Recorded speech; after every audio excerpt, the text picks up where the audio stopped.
You're listening to The Cash Podcast, creating affluence, success, and happiness with your financial surgeon, Adam Koós, President and Portfolio Manager at Libertas Wealth Management Group at libertaswealth.com.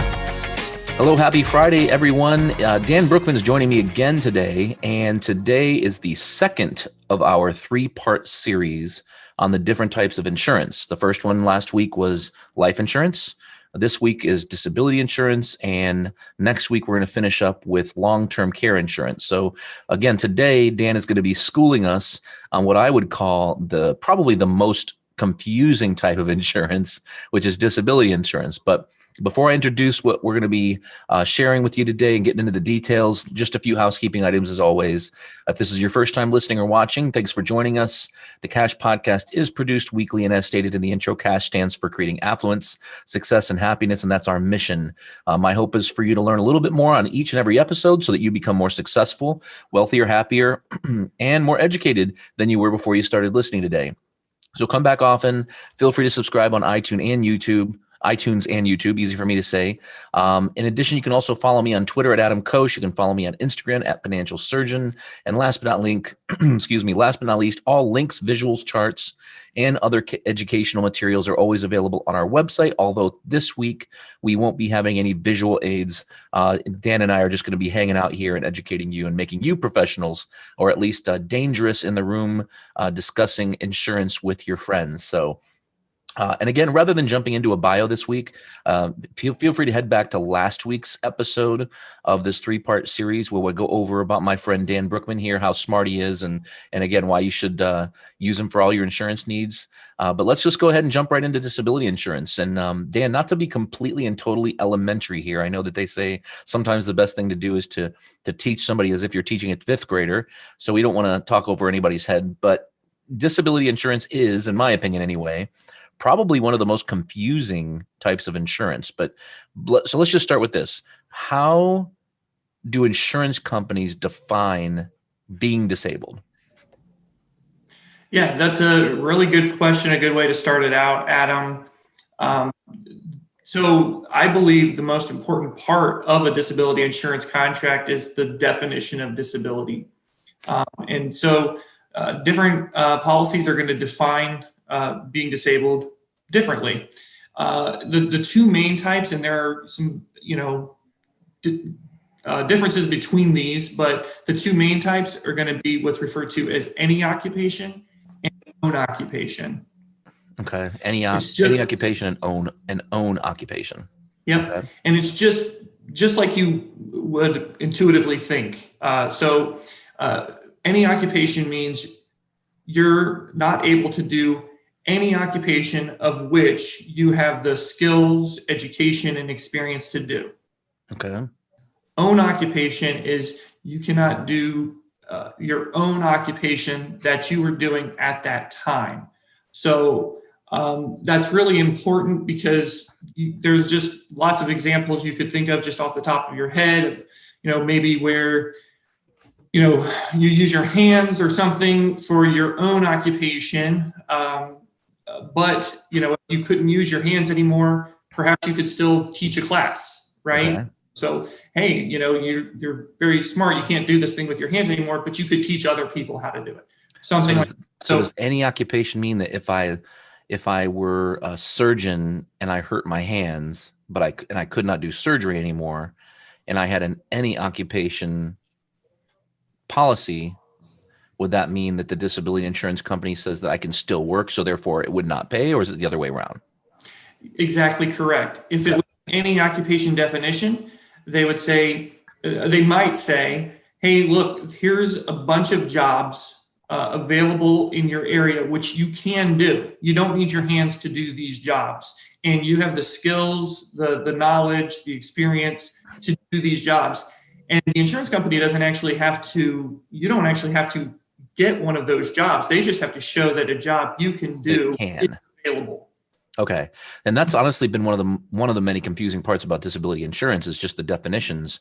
So to recap then, it's about the insurance company's perception of what you can do. That's what any occupation means. So if you have an any occupation policy, then that means that you can't, in order for the policy to kick in and in order for the policy to pay you money, you have to not be able to do any type of occupation, correct? Any type of occupation with which you have the skills, education, and experience to be able to do. And once again, they just have to show, the insurance company just has to show that a job you can do exists. Okay. So It's a low bar, right? In the example of a surgeon who does surgery, if that surgeon could teach other doctors, whether that be in a classroom setting or in a hospital setting, is it possible with an ENEOC policy that they might not get paid? Absolutely. Okay. Yeah. And interesting. That's why the best definition, in my opinion, that you can get is the true own occupation, is a lot of times what is referred to, or and what that definition says is that you cannot do your own occupation, but they don't care that if you're working for wage or profit. So you could be disabled. So use the surgeon. He can't use his hands. So now he's disabled. He's now receiving his disability benefit because he can't do his own occupation, which was be a surgeon. But he can still go to the university and teach classes and earn money, and it won't impact his disability payments at all. I see. Okay. Gotcha. Mm-hmm. All right. And why do people buy it? I guess. I'm sure then there's several reasons why people don't buy it, right? They worry about the cost. Maybe they don't understand it, which is why we're doing this podcast today. But, why disability insurance? Yeah, good question. So disability insurance is extremely important because unless you could retire tomorrow or you have enough passive income that you don't need your earned income, then you need disability insurance. Your ability to earn income is your number one asset. You put insurance on your home, you put insurance on your business, you put insurance on your car. A lot of people put insurance on their cell phones, right? Sure. So you insure all of these things that your income provides for you, but you don't insure your income. Right. Well, people insure their lives, right? They they buy life insurance in case something happens to them so that their family's taken care of. But what happens, the best way I've had it asked is, what happens if you don't die? Exactly. What if you almost die? Right? What if you get in a bad car accident, doesn't kill you, but now leaves you disabled? What if, you get sick and, you're on chemotherapy and you're unable to go to work? All of those types of situations. Okay. And I think one of the biggest objections I'll hear from people, say when I'm teaching a financial planning class and we're going over the insurance topics would be, well, I already have it through work. So, what would you say to those people? Yeah. So employer coverage, just like I said, about the group life insurance coverage, it's a great coverage. Take advantage of it. Absolutely. But sure. Yeah. At least know some of the pitfalls, at least know where some of the gaps, might come into play. So one area where you might see a gap is if the monthly benefit amount is capped, right? So let's see that. So let's just use an example. Frequently, we'll see it capped at like $5,000 per month, and that's $6,000 per year, which you'd be maxed out at $100K per year, because the most disability benefit you can qualify for is 60% of your gross income. So if you make $100K, that's $60K, which is the $5,000 per month. Now, what if $150,000 a year, but the cap is still at $5,000 a month, but technically you qualify for $7,500 a month or $90,000 per year, right? I see. If I'm doing my math right there. No, that's So now there's a gap there of $2,500 per month that's not being insured. So that's one area. The second area is if the employer is actually paying the premiums on the disability policy, on that group policy. So it's like a benefit to you and the employer pays for it. Yes, exactly. So if the employer's paying it, they're writing those premiums off on their taxes. And so what that means to you is if you actually go on claim that disability benefit, let's say it's at $5,000 per month, that's now taxable benefit. Okay. So maybe you're getting $4. Getting the $5,000 per month, maybe you're getting $4. Right. Because it's being taxed. And so now instead of getting 60% of your gross, which is already maybe less than you're used to, now you're getting 45 or 50% of your gross income. And that's not enough to live on, so that's another concern. And then the last concern is what we talked about with the definition of disability. A lot of times on those group policies, what you'll see is the first 2 years will be an own occupation definition, which is what we talked about, which is what you want. But after 2 years, they'll split it and it'll become an any occupation definition from there on. And so those are just a few of the considerations you want to look at inside that group policy. Those are some of the gaps and some of the concerns that you might have. And then do you want to, if your work offers a supplemental disability policy, do you want to look at considering that, or would you want to go out in the individual market and find a policy to cover some of those gaps? Okay. I feel like I just heard two main points that I want to break apart here into two pieces. Sure. One of the main points I just heard is that attention should be paid by the consumer, by the person that's looking to get quoted or get insured. Attention should be paid to who is paying the premiums, because who pays the premiums determines whether or not your benefit, the income you receive, is going to be taxable or not. Yes. Okay. And then the other main point I'm hearing is that, it sounds like many people are sufficiently covered, say through work, depending on their income, but would it be safe to say that there's an income above which maybe it makes sense to buy supplemental coverage? Whether it's available through work, let's just say, so if they can buy more, or a supplemental policy through work. I know you and I were just consulting together literally this week about a client of mine that has some supplemental coverage, and we were going over that. So if it's available through work, great, but or worse, let's just say they can't buy more through work. What would you say is maybe the income level above which people should really consider getting quoted at bare minimum? Never mind buying the insurance, but at least get quoted, find out what it costs, educate yourself, and so you can make an educated decision. And maybe there's not a black and white answer, but what would you say that number is, or a range? There's not a black and white answer, because it's definitely going to depend on that group policy and where it's capped at. Okay. It's been a while since I took a look at one, but I remember at least at one time, Ohio State University, theirs was capped at $5,000 per month. Okay. There's a lot of people within Ohio State University earning north of 100K. So, you want to look at that, but I would say generally speaking, if you're making six figures or higher, you definitely at least want to look at your group policy, see where it's capped at, and then consider getting quoted. Consider, inquiring about a supplemental policy that your organization may already sponsor.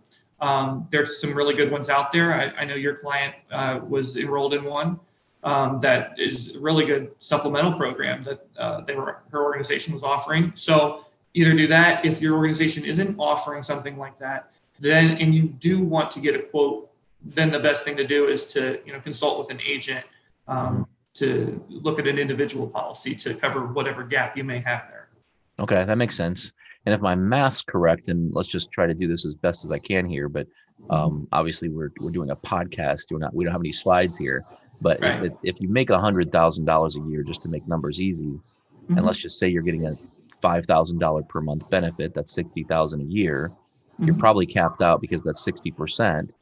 Let's just give them the benefit of the doubt and say that it's a tax-free policy. So in other words, let's just say the employee is paying for it, so therefore it's tax-free. So you get every bit of $5,000, but that still means that if you are disabled for a long period of time, then you're basically going to get a demotion to the tune of $40,000 a year in your income, which is no bueno. Am I missing anything there? You're not missing anything. The reason why, and I use 60%, sometimes it can be as high as like 65%. 60% is pretty firm. And the reason is they're saying a couple of things. They're saying, well, it's not going to be a taxable benefit. You're not going to have some of these other deductions, perhaps coming out of that pay. But once again, you're totally correct. Adam, there could still be maybe a 10, 15% gap there. And what they're aiming at is, I guess they don't want you to be maybe too comfortable on disability. They want there to be some level of uncomfortability to where you're motivated, to get back to work, right? And so the policies will also have a lot of like rehabilitation, payments and things of that nature in it, because their goal is to obviously get you back to work. Yeah, that makes sense. I think that so if you're earning $100,000 a year, there's a good chance you're probably going to pay 15 to 20% in tax after deductions. So let's just take that away and say $80,000 would be your net, and then maybe there's less expenses because you're disabled. So I guess that's fair. But the reason I kind of laughed there for a second is because obviously we're going through a time period in our country where post-pandemic, and I believe it's next week on the 26th of January that Ohio's boost in unemployment goes away. And I think that's a perfect example of what happens when, in this case, it's unemployment insurance. It's not disability insurance, but that's a perfect example of a situation where maybe they over-insure a little bit or provide too high of a benefit to the point where now you can't get, servers and bartenders and people to work at restaurants because, they're making more money staying at home. Very apt comparison. Yes. Okay. Well, what about cost now? So based on my experience, many people tend to avoid even looking at disability insurance because they worry about it being too expensive. So tell me about the cost, and let's dispel all the myths here. Well, there's a cost, I mean, Sure. there's going to be a premium. The general guidance, for somebody who's like, just about what is it going to be? 1.5% to 3% of your gross income. Could it be a little bit less? Could it be a little bit more? Yeah, yes. But, 2-ish% of your gross income is what you could expect the annual premiums on a policy to be. Okay. So whatever you make times, call it 1.5% to 3%, or 2. Yeah. Is 3 too high? No, it could be 3. Okay. It depends on a variety of factors. So type of policy, ONOC versus ENEOC, and so on. Absolutely. Your age, your gender, your tobacco status, lots of factors roll in there. Sure. Your occupation itself, certain occupations, are a lot more expensive to insure than others. Okay. So just based on how dangerous those occupations are, right? How many injuries occur and things of that nature. So one way, I think about this, or if I'm talking to a client about it, is, what if there's 2 jobs being offered to you? The first job is $100,000 per year. If you're ever disabled, you're ever too sick or hurt to be able to work, we're not going to pay you anything. Okay. Job number 1. Job number 2, $97,000 per year. And if you're ever disabled, you're ever too sick or hurt to be able to work, we're going to pay you $60,000 per year. Job 1, job 2. I mean, job 2 is just owning disability insurance, and job is not owning disability insurance. I get the analogy. So, and obviously that doesn't even take into effect the tax discussion we just had, which, if you're making $100K, it wouldn't be $100K net, Right. So yeah. Okay. Yep. All right. That makes sense to me. Not to muddy the waters here, but selfishly, I'm a business owner. What about business owners? I mean, rather than being an employee, what if you're the employer? I mean, how is disability different? What makes a business owner situation special when it comes to this topic? Yeah. Well, it's just like every, in part of insurance life, if you're a business owner, you always have additional concerns, additional things that you got to think about. You don't just have your home and auto insurance, right? You got a business you have to insure, right? You don't just have your individual life insurance. You got maybe some business life insurance planning you have to do, like we talked about on the last episode. Same rules apply to disability insurance. Business owners should definitely have, whether they are a participant in their company's group policy, if they have one for their group, or if they're just a sole proprietor or something like that, they should definitely have the individual disability policy that we've been discussing to cover their personal income for their household. Okay. However, a lot of business owners are very involved in their business, and if they're disabled, that business is going to suffer. And who's going to pay the payroll? Who's going to pay the utilities, the rent or mortgage? Who's going to pay the insurance premiums? Who's going to pay all of these things if the business is struggling because that owner is outside of the business, on disability? Yeah, sure. Well, there's a product, and I'm surprised, how often that business owners I meet with are completely unfamiliar with it or never heard of it. It's called business overhead expense. Okay. Yeah, I've heard of that. What the policy is designed to do is pay all of those bills while the business owner is out, all the business Okay. disabled. And so I think that is just a really critical coverage, especially for anyone who's highly involved in their business. So you think of a Which is most. I mean, it's most business owners, I would think. Exactly. So you think of the restaurant owner, who is the chef, and there's lots of certain, the list goes on and on, the mechanic who works on the cars, right? Mm-hmm. And, so on and so forth. So there's lots of examples. And then we also, in the life insurance episode, we had talked about buy-sell agreements and person insurance. Well, same thing goes, what if you don't die, right? What if you're just too disabled to participate in the business? Well, you can get a disability buy-sell policy that will actually provide the liquidity, to purchase those shares. I learned something new today. I did not know that. Yeah. So there's actually a policy for that. There's actually a key person disability policy. So if your key person is not dead, you don't need the key person life insurance policy is not paying out, but they're disabled. They're not going to be coming into the office, right? You can get a key person disability policy that will pay the company, for those costs associated with replacing that individual for that period of time. Okay, so you could have, as a business owner, you could have your group disability policy for yourself personally. Mm-hmm. You could have a supplemental policy for you personally to help pay for those extra, the extra income that you make that obviously would need to be at least partially recaptured if something were to happen to you, heaven forbid. Then you've got the business overhead policy, which would pay for the expenses if you're gone and now all of a sudden the business isn't making enough money to pay the bills, let alone payroll, which is usually one of the biggest expenses, of course. Yeah. And then buy sell in the case that somebody's going to take over the company. And let's just say you're at either the outlook or prognosis for your ailment is such that you will not come back to work, or maybe you're older, you're later in life, you had a plan to sell the business in 8 years, but now here we are, it's 8 years until when we were going to sell, but we've become disabled and now we might as well just effect this buy sell now. Is that about right? Yeah, absolutely. Yep. Okay. And then for personally owned disability, I love how you answered that question about the cost, because rather than going through a bunch of bells and whistles, any occupation, which is cheaper, obviously, than ONOC, and going into all those, bells and whistles and riders and all that, elimination periods, you kept it simple. 1.5% to 3% of income. I think anybody who, say, making $100,000 or more could very simply calculate, call it 3% worst case. Yeah. Obviously, unless they're a big smoker, they have some health issues, of course, for underwriting.